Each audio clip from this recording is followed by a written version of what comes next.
Crime branch unit 9 को एक information मिली थी कि एक हस्बैंड वाइफ है जो नशा करते हैं और नशा के लिए उन्होंने अपने 2 बच्चों को बेचा है, जिसमें से एक अभी 2 साल का है और एक नवजात शिशु है जो करीब 2 महीने की है। जो 2 महीने की बच्ची को इन्होंने बेचा था वो मुंबई में बेचा था। उस आरोपी को हमने आरोपी बनाया, उसको कस्टडी में लिया और जो इन दोनों ने बेचा था इसको भी कस्टडी में लिया। शुरुआत यहाँ से हुई और एक एफआईआर डीएन नगर में रजिस्टर किया गया। उसके बाद आगे और भी इसमें आरोपी मिले और ऐसा पता चला कि एक ऑर्गेनाइज्ड रैकेट की तरह चल रहा है और इसमें बहुत सारे आरोपी इंटर स्टेट लेवल पे काम कर रहे हैं। तो इसमें टोटल अभी तक 8 आरोपियों की गिरफ्तारी हुई है और इन 8 आरोपियों के साथ करीब 8 ऐसे बच्चे थे जिनको बेचा और खरीदा गया है।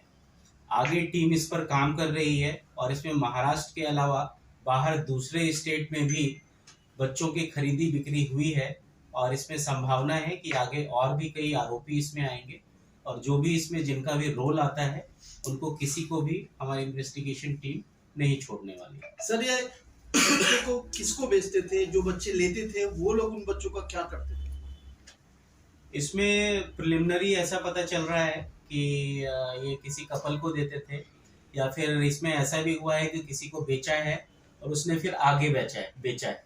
तो एक ऑर्गेनाइज्ड रैकेट है और जो बच्चों का उसमें वेलफेयर है डेफिनेटली वो भी संशयास्पद होता है कि आगे क्या हुआ। तो हमने एक को रिकवर किया तो उसको फिर जो बाल कल्याण समिति होती है उसके थ्रू हमने आगे का प्रोसेस किया और हमारा इसमें यही एम है कि जो बच्चे हैं वो रेस्क्यू हो, उनको गलत तरीके से जिनकी खरीदी बिक्री की गई है और साथ में जो भी आरोपी हैं, जो भी गैंग है, इंटर स्टेट रैकेट है, उसमें जितने भी लोग इन्वॉल्व हैं उन सबको हम केस में आरोपी बनाएंगे और अकॉर्डिंगली आगे का इन्वेस्टिगेशन। सर, इन्हें ऑर्डर कौन दिया करता था बच्चा चोरी करने के? कैसे ऑर्डर मिलते थे और कहाँ से ऑर्डर मिलते थे? किस तरह से करते थे ये लोग?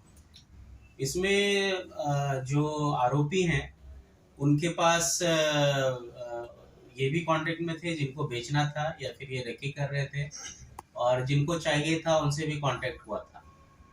तो ये इलीगल है और इसमें बच्चे की वेलफेयर का ध्यान इनको नहीं है और जो बेच रहे हैं उन्होंने सिर्फ पैसे के लिए जो बच्चों को बेचा है और जो मिडिल कितने में एक बच्चे का सौदा कितने में होता था? एज बैकग्राउंड फैक्टर देखा जाता था या कम उम्र के बच्चों को ज्यादा पैसे लिए जाते थे? इसमें जो हमें पता चला है एक केस में 60,000 में बेचा था, एक में 80,000 में बेचा था, ऐसे ही एक को 16,000 में बेचा था। तो अलग अलग तरह के वो अलग अलग हैं उसमें और वो आगे के इन्वेस्टिगेशन का हमारा पार्ट है कि एग्जैक्टली और भी कितने लोग इन्वॉल्व हैं, कैसे इनका पूरा रैकेट चल रहा है। सर, इनका मोडस क्या था? कैसे पहचान करते थे और कैसे बेचते थे? ग्राहक और बेचने वालों में कैसे तो ये रैकेट है, एक तो जो बेचने वाले हैं वो भी इन्वॉल्व हैं, वो भी आरोपी हैं, जो खरीदने वाले हैं वो भी हैं और मिडिल में जितने लोग हैं, जो मिडिल मैन है, ये पूरी तरह से वो नेटवर्क बनाते थे और ये रैकेट चला रहे थे। ये दोनों हर तरफ से कांटेक्ट में रहते थे और उस तरह से ये बच्चों की तस्करी कर रहे थे।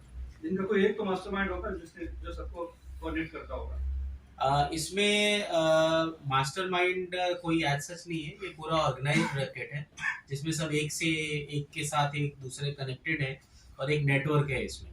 और जैसे मास्टरमाइंड की बात कर रहे हैं तो फिलहाल तो एक नेटवर्क है जिसको हम इन्वेस्टिगेट कर रहे हैं, उसमें अभी 8 लोग हमें